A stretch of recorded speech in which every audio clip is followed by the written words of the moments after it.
Assalamualaikum warahmatullahi wabarakatuh. Saya Sita Sami dan Saya Zia Alifa Septiani dari kelas 5A mata kuliah Manajemen Aset dan Liabilitas Bank Syariah, Universitas Muhammadiyah, Profesor Dr. Hamka. menjelaskan materi yang berjudul Manajemen Likuiditas dan berikut akan kami paparkan materinya.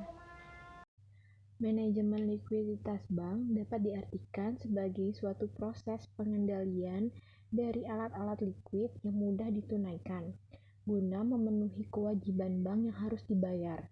Pengelolaan likuiditas sebagai suatu bank mengacu pada kemampuan bank menyediakan dana dalam jumlah cukup, tepat waktu untuk memenuhi kewajiban-kewajiban, terutama memenuhi ketentuan bank sentral. Menurut Oliver G. Wood, manajemen likuiditas melibatkan perkiraan kebutuhan dan penyediaan kas secara terus-menerus, baik untuk kebutuhan jangka pendek maupun kebutuhan jangka panjang.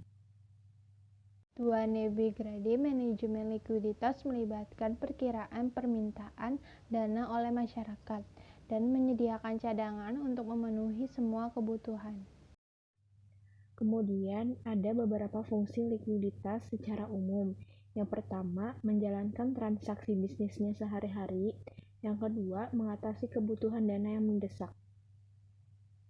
Memuaskan permintaan nasabah akan peminjaman, dan yang keempat, memberikan fleksibilitas dalam meraih kesempatan investasi menarik yang menguntungkan.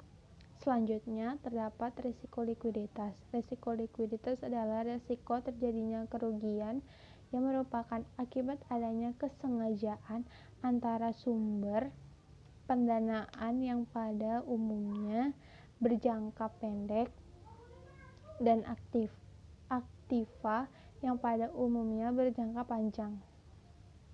Bank wajib menyediakan likuiditas tersebut dengan cukup dan mengelolanya dengan baik, karena apabila likuiditas tersebut terlalu kecil, maka akan mengganggu kegiatan operasional bank.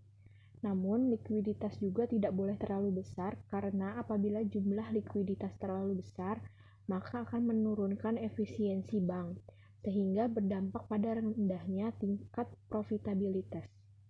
Profesor Haji Fenzal Rifai, MBA, dalam bukunya Bank and Financial Institution Management Conventional and System Syariah mengategorikan risiko likuiditas sebagai berikut. Yang pertama, risiko likuiditas pasar, yaitu risiko yang timbul karena bank tidak mampu melakukan offsetting posisi tertentu dengan harga pasar karena kondisi likuiditas pasar yang tidak memadai atau terjadi gangguan di pasar. Yang kedua yaitu risiko likuiditas pendanaan, yaitu risiko yang timbul karena bank tidak mampu mencairkan asetnya atau memperoleh pendanaan dari sumber dana lain. Risiko likuiditas juga melekat pada aktivitas fungsional penyediaan dana, treasury, investasi, kegiatan pendanaan, dan instrumen hutang.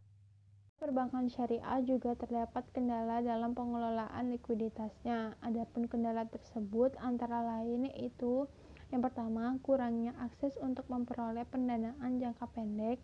Yang kedua, kurangnya akses ke pasar uang sehingga bank syariah hanya dapat memelihara likuiditas dalam bentuk kas. 3.